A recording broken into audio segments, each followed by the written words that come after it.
The world of One Piece is on the verge of oblivion. Vegapunk just dropped a massive bombshell with just the opening lines of his message. So, we find out that very soon, the world will sink into the depths of the ocean. From paradise all the way to the new world, everything will become all blue. Not like the all blue that Sanji wants, but like ocean blue, because that's all that'll be left of the world. Well, then again, maybe this would be good for Sanji since all the waters would get intermingled, but that's a topic for a different day. So we don't exactly know why the world will sink, but if I had to take a guess, I'd say that it might have something to do with the giant weapon that the world government just recently used. It not only obliterated you-know-what, but it also caused massive earthquakes around the world and raised water levels globally by an entire meter. Despite these consequences, it doesn't seem like the world government is going to stop using this weapon anytime soon.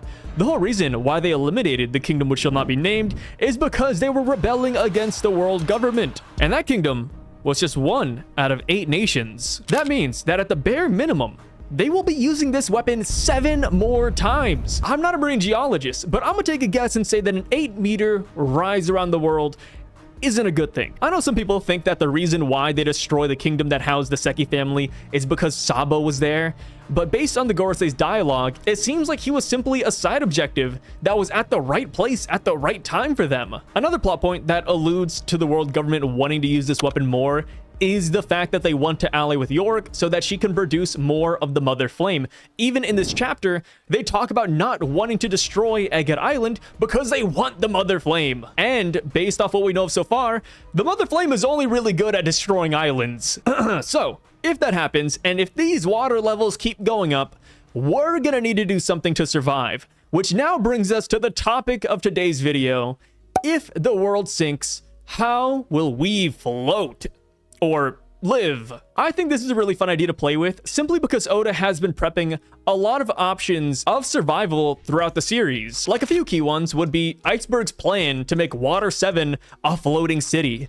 Iceberg isn't some omnipotent character that foresaw the Great Flood coming. No. He really just wanted Water 7 to stop losing ground to Aqua Laguna. So Iceberg's plan of turning Water 7 into a giant ship would not only save them from Aqua Laguna, but even from the world government's weapon and the rising water. Problem with this though is that it is somewhat limited in size and wouldn't be able to fit the entire world's population on it unless Iceberg expands it outwards. Needless to say, but I bet after this chapter, Iceberg and the boys will be working at like 10 times speed since they are now carrying the lives of their entire city on their backs. At first, they could just take their time since Aqua Laguna only comes once a year, but now they have a bigger problem at their doorstep. Funny enough, well before Iceberg even thought about a floating island, Gecko Moria was all about that life.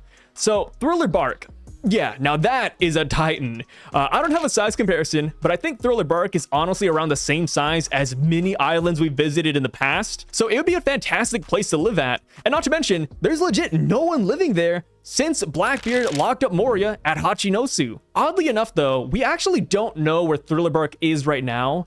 When Moria showed up to fight Blackbeard 200 chapters ago, he came with Thriller Bark. But after that fight went down, it kind of just disappeared. Like, even if you scan through all the chapters where Garp fights the Blackbeard pirates in current day, you actually can't find it anywhere off the coast of the island. So it does make me wonder what happened to it. Did Moria steal back his ship after his jailbreak? Or is that ship now under Blackbeard's control? I do think the Blackbeard route would be awesome though. He'd instantly achieve an even higher tier of power since he'd be one of the only safe havens from the Great Flood. Like, imagine Blackbeard forcing people to bend the knee just to survive through the flood with him on Thriller Bark. Another giant floating thing we could hop on would be Noah's Ark. I feel like I don't need to explain the biblical reference that is the Noah's Ark, but it's a ship that supposedly saved mankind and all non-wicked breathing creatures from the Great Flood in the Bible. This is the most viable route in my opinion, since the Sea Kings could easily take the ship around the world and pick up everyone at each and every island. And the best part is that the Noah's Ark can even move underwater as long as it's encased in a bubble, which we saw was actually possible, since that's exactly what Luffy did on Fishman Island. And even bouncing off that idea, really any island or ship could survive through the Great Flood as long as they have a durable bubble coating. I mean, that's how Fishman Island survived underwater for all this time. Speaking of boats though, we don't even need a giant boat. Really, any pirate ship would be a viable option when it comes to surviving.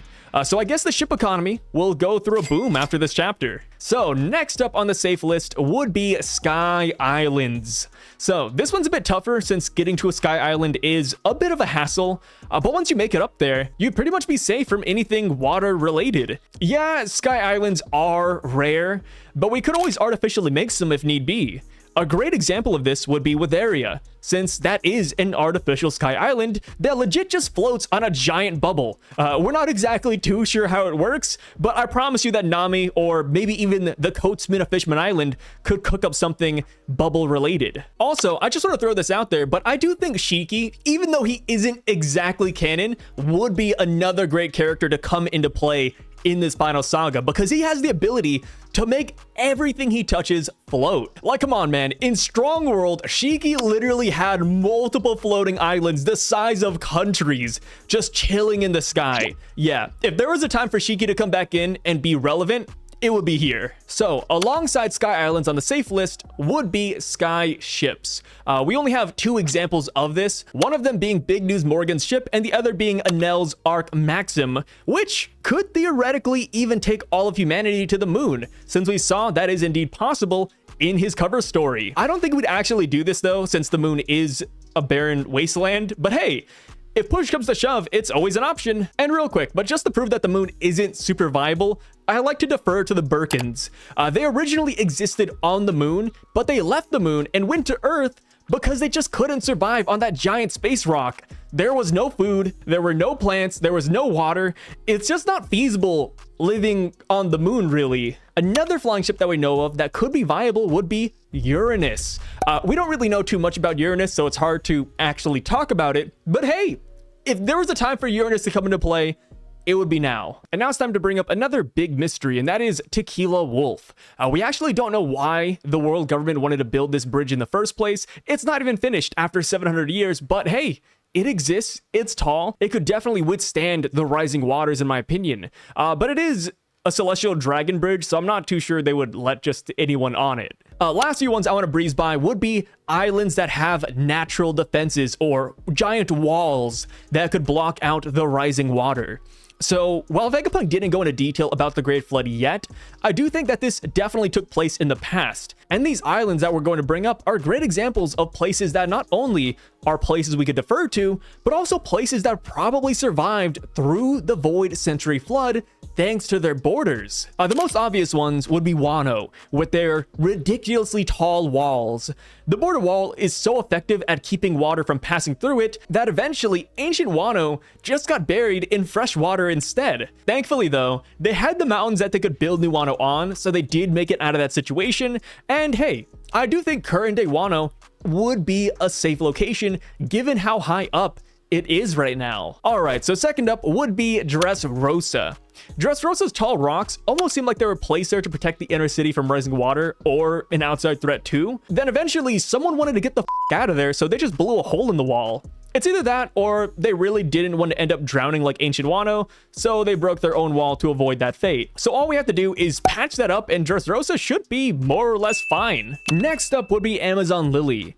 Just like Dressrosa and Wano, the capital of Amazon Lily is built within very tall walls, or built in a crater, whichever one you prefer.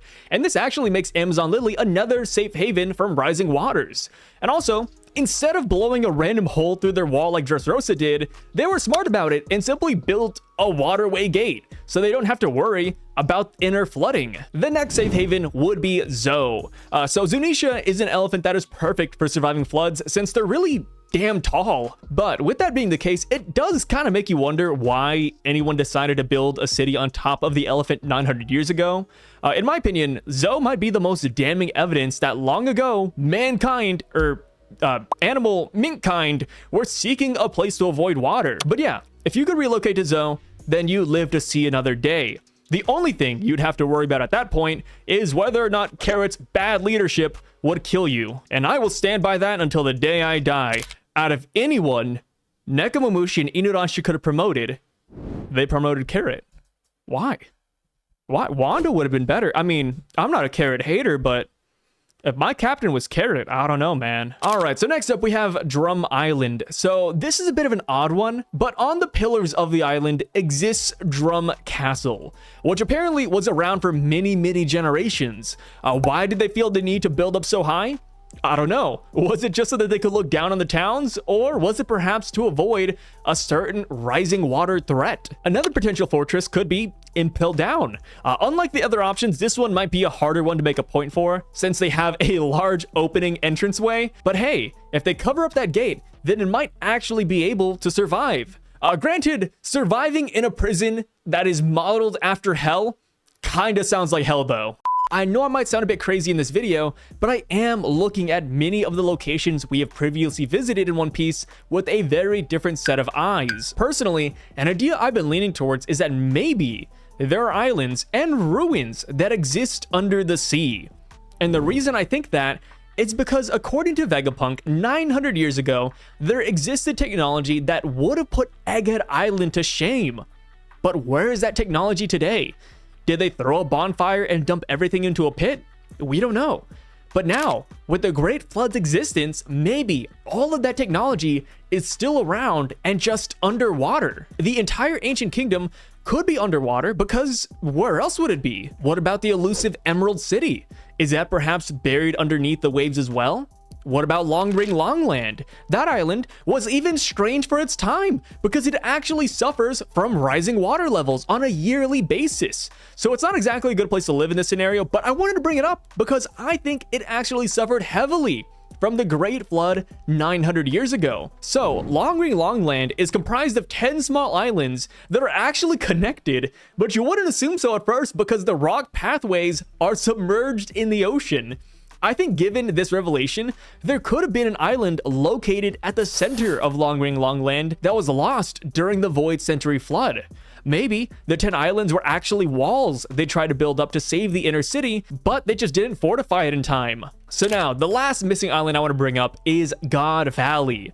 We saw that it was around just 40 years ago, but after the rabbit hunting tournament, it just poofed out of existence. Is that perhaps another island that's underwater? Once everything sinks, humanity will be trying their best to survive.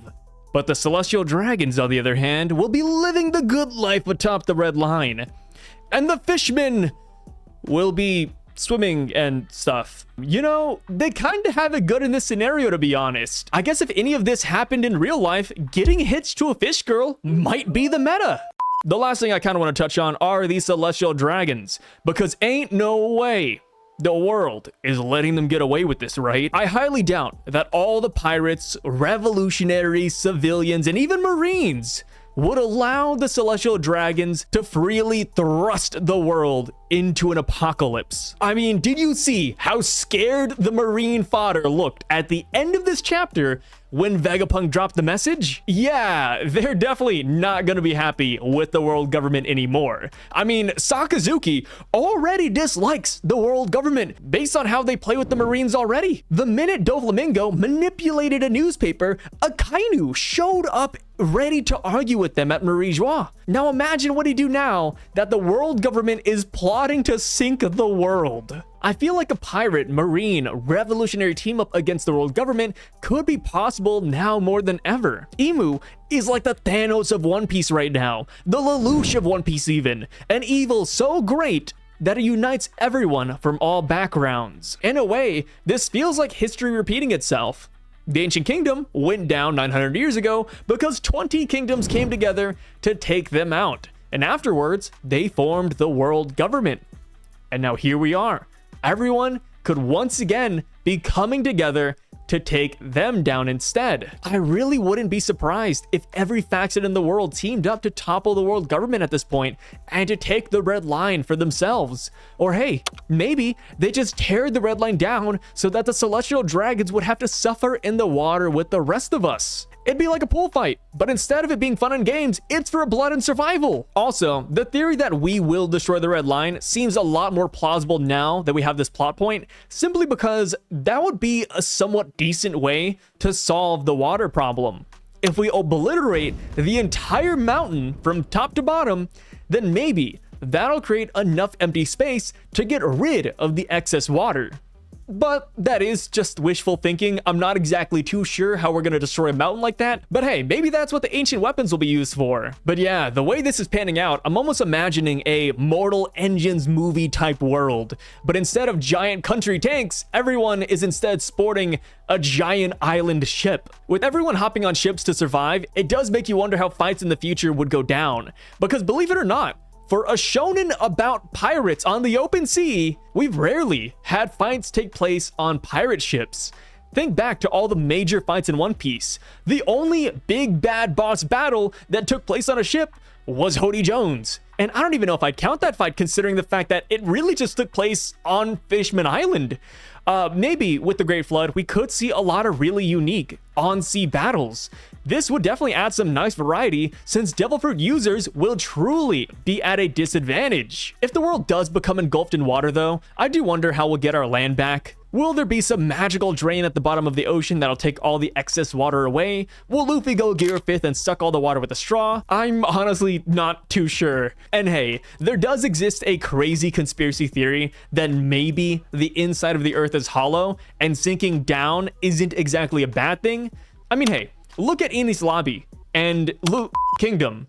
They're just seemingly bottomless holes. What's down there? Why doesn't the water just fill up the hole over time? The fact that these giant holes still exist could mean that there is something down there. That's just my 2 cents. I would love to hear what you guys have to say. Do you think the world will get to that point, or do you think the Straw Hats will be able to stop the world government before the flood happens? Personally, I think the world will sink into the ocean. That would up the ante and light a fire under every person in the world of One Piece to rise up against the government. But hey, that's just me. What do you guys think about this?